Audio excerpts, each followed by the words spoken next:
Assalamualaikum warahmatullahi wabarakatuh. Hari ini saya nak buat ulasan perlawanan di antara pasukan Selangor, yang mana Selangor menentang pasukan Sabah. Selangor menang 6-0 hasil jaringan hat-trick Ifedayo, 1 daripada Mukairi Ajmal, 1 daripada Dini Asri dan 1 daripada Hakim Hassan.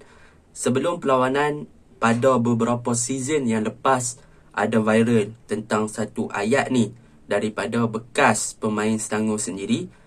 Pasukan yang saya bakal wakili dan akan bertemu dengan pasukan Selangor, Selangor tak akan menang. Itu antara ungkapan dan juga ayat yang famous lah sebelum perlawanan berlangsung. Okey, tanpa membuang masa, kita masuk dalam ulasan perlawanan. Saya akan mulakan dengan kekuatan pasukan Selangor dahulu. Apakah kunci kemenangan pasukan Selangor pada perlawanan ini? Yang pertama, kunci kemenangan mereka mempunyai vision yang sangat baik ketika melakukan fast attacking ataupun ketika melakukan serangan. Yang mana build up yang dilakukan oleh pasukan Selangor adalah bermula daripada bawah dan sangat-sangat laju. Dan yang paling menarik adalah build up tersebut hanya dilakukan dengan menggunakan one two touch, iaitu mereka akan pegang sama ada satu ataupun dua touch sahaja kepada bola, satu ataupun dua sentuhan sahaja kepada bola, lalu mereka akan melakukan true passing, long passing ataupun cheap passing, yang mana mereka akan mencari player-player yang berada di hadapan. Kenapa mereka punya passing ataupun build up yang mereka lakukan ni sangat-sangat menjadi pada perlawanan semalam? Yang pertama, sebab apa dia menjadi adalah kerana pergerakan tanpa bola, iaitu off-ball movement. Pemain-pemain pasukan Selangor sangat-sangatlah bagus dan mereka punya positioning ketika melakukan larian tanpa bola juga sangat-sangat bagus. Yang mana kita boleh lihat ketika seorang player Selangor pegang bola, maka player-player lain akan cuba untuk membuat larian. Yang mana larian-larian inilah yang akan membuatkan player-player sangat mudah untuk membuat passing ataupun true passing, mencari player yang membuat larian tanpa bola itu tadi. Jadi itulah kunci kemenangan kepada pasukan Selangor, yang mana mereka mempunyai off-ball movement daripada pemain-pemain pasukan Selangor ataupun teammate mereka sendiri yang sangat-sangat cemerlang, dan mereka mempunyai vision yang sangat-sangat cemerlang. Senang cerita, chemistry dan juga persefahaman antara player-player Selangor ni memang sangat-sangat menjadi pada perlawanan semalam. Mereka boleh baca lah, okey, saya pegang bola, kawan saya buat larian kot belah ni, jadi saya akan true passing dekat dia, dan bola tu memang tepat-tepat sampai kepada player tersebut. Jadi memang itu adalah salah satu gerakan dan juga serangan yang dilakukan oleh pasukan Selangor yang memang tercantik pada season ini, yang boleh saya katakan. Mereka punya vision, mereka punya quality passing, mereka punya off-ball movement, mereka punya ball control, mereka punya first touch, dan mereka punya positioning serta mereka punya finishing memang sangat-sangat on point pada perlawanan semalam. Itu yang pertama yang boleh saya puji tentang pasukan Selangor, yang menjadi kekuatan dan juga faktor kemenangan mereka membelasah pasukan Sabah 6-0. Yang kedua, apa yang boleh saya puji tentang pasukan Selangor adalah gandingan daripada Hentaun dan juga Ifedayo, yang mana kita boleh tengok kedua-dua player ni sangat-sangat serasi bermain di hadapan. Kita boleh lihat ada satu gol daripada Ifedayo adalah hasil hantaran jauh daripada Hentaun yang berjaya membuat satu hantaran di belakang pertahanan untuk mencari Ifedayo, dan Ifedayo membuat lob shot, iaitu untuk mengatasi Randy Robson, keeper Sabah. Gol yang sangat-sangat lawa, vision yang sangat-sangat bagus, dan juga hantaran yang sangat cemerlang, serta larian yang dilakukan oleh Ifedayo juga sangat-sangat cemerlang pada perlawanan semalam. Itu yang kedua yang boleh saya puji. Yang ketiga, apa yang boleh saya puji tentang pasukan Selangor adalah apabila mereka melakukan tekanan yang agak tinggi kepada pemain-pemain Sabah pada perlawanan semalam.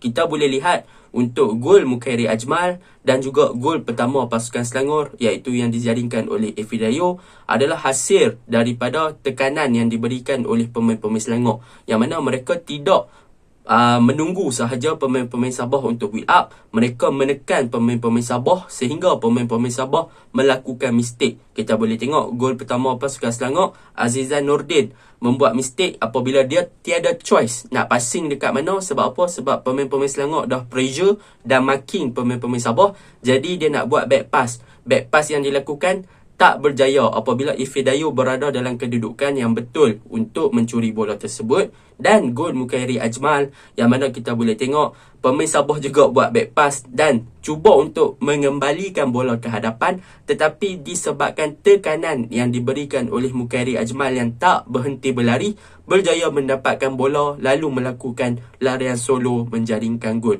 Jadi boleh saya katakan tekanan yang tinggi, walaupun bukan sepanjang perlawanan, bukan sepanjang daripada minit pertama sampai minit 90, pemain-pemain Selangor yang buat tekanan tinggi itu mampu untuk memberi tekanan kepada pemain-pemain Sabah untuk melakukan kesilapan mudah bagi pemain-pemain Selangor mencuri bola lalu menjaringkan gol. Itu yang ketiga yang saya suka tentang pasukan Selangor. Yang keempat, apa yang saya suka tentang pasukan Selangor pada peluang semalam adalah mengenai perubahan position antara Syahmi Safari, yang mana Syahmi Safari semalam diletakkan sebagai left back dan beliau beraksi dengan sangat baik di bahagian pertahanan kiri. Kita nampak semalam Syahmi Safari tak kekok langsung bermain di bahagian kiri. Bahkan dia punya momentum untuk bermain di bahagian kiri tu sangat-sangat bagus, seakan-akan dia telah bermain di posisi tersebut banyak kali. Padahal dalam perlawanan kompetitif, seingat saya, first time Syahmi Safari bermain di bahagian kiri adalah ketika bertemu dengan Thailand untuk kelayakan Piala Dunia ketika mewakili Malaysia pada beberapa bulan yang lepas lah. Jadi Kasten Netzel ambil keputusan untuk letak Syahmi Safari di bahagian kiri dan kembalikan Jordan Aimbila di bahagian tengah, dan benda tu membuahkan hasil apabila kedua-dua player mampu beradaptasi dengan formation ataupun perubahan posisi tersebut dengan sangat-sangat bagus. Memang asal Jordan main tengah pun, tetapi disebabkan selalu sangat main kiri, kadang-kadang player ambil masa nak adapt dengan situasi ataupun perubahan tersebut. Tetapi untuk Jordan dan juga Syahmi ni, mereka tak ambil masa yang lama, mereka diturunkan, mereka masih lagi mampu memberikan performan yang terbaik. Dan yang kelima yang saya suka tentang pasukan Selangor adalah di bahagian tengah, yang mana tanpa Manuel Conrad pada perlawanan semalam menunjukkan yang Selangor boleh main dengan fast attacking. Mereka boleh build up daripada bawah dengan sangat-sangat laju, yang mana gandingan Oliver Buff dan juga Sarkunen telah memberikan kestabilan di bahagian midfield pasukan Selangor untuk melakukan build up dengan sangat-sangat cemerlang, dibantu dengan bahagian hadapan yang mana mereka ada Alif Haikal, Hentaun dan juga Mukairi Ajmal, dan berada di hadapan sekali adalah Ifedayo. Jadi boleh saya katakan Conrad adalah beban lah kepada pasukan Selangor sebelum ni. Sebab apa? Sebab tanpa Conrad, mereka boleh bermain dengan lebih laju. Kita boleh tengok semalam Oliver Buff dan juga Kesakunen bergandingan dengan sangat baik di bahagian tengah. Mereka beraksi dengan sangat baik. Di samping, di hadapan mereka ada Alif Haikal, Mukairi Ajmal dan Hentaun yang bermain dengan sangat-sangat cemerlang. Mereka punya off-ball movement, mereka punya passing, mereka punya positioning, mereka punya ketenangan, mereka punya vision. Memang sangat-sangat cemerlang lah, boleh saya katakan TikTok memang perform habis lah pada perlawanan semalam. Dan yang terakhir, apa yang saya suka tentang pasukan Selangor adalah mengenai pertahanan mereka yang diketuai oleh Syahrul Nazim, yang mana Syahrul Nazim dan juga Jordan Aimbila pada perlawanan semalam beraksi dengan sangat-sangat cemerlang, yang mana mereka berjaya patahkan serangan bertubi-tubi daripada pasukan Sabah. Amri Yahya tak boleh nak hidup pada perlawanan semalam disebabkan Syahrul Nazim berjaya marking dia, berjaya halang dia, berjaya memang tak boleh nak buat apa-apa Amri Yahya pada perlawanan semalam.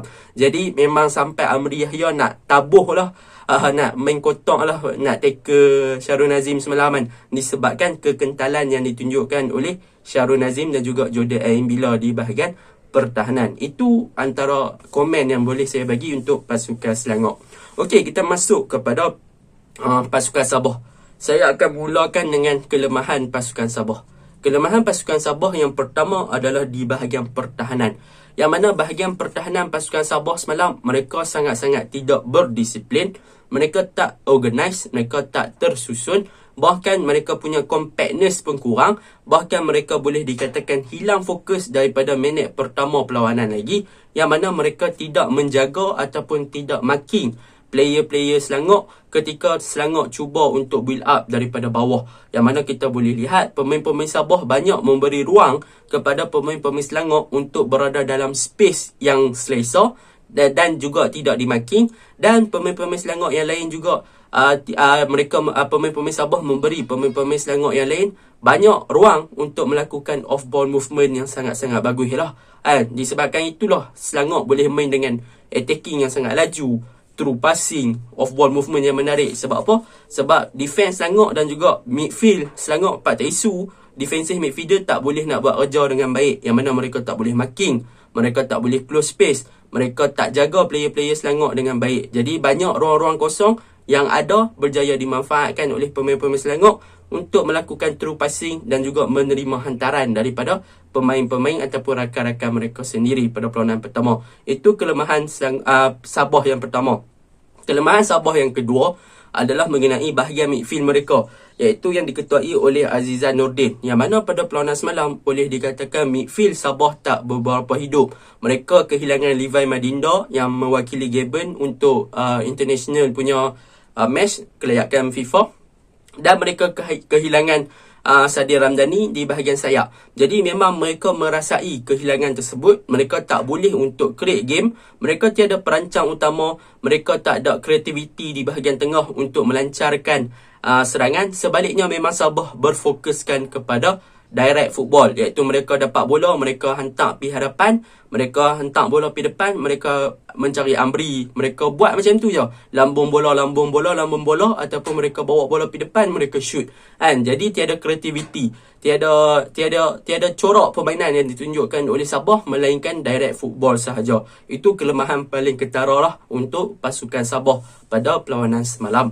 Jadi secara overallnya Selangor punya performance semalam memang sangat-sangat menarik. Sebab apa? Sebab mereka punya fast attacking, mereka punya off-ball movement, mereka punya positioning dan mereka punya vision serta quality passing dicampur dengan finishing yang sangat-sangat bagus, telah membuktikan yang mereka mampu bermain dengan baik walaupun skuad mereka masih lagi dibarisi dengan pemain-pemain muda dan juga pemain-pemain tempatan. Jadi itu sahaja ulasan saya. Assalamualaikum warahmatullahi wabarakatuh.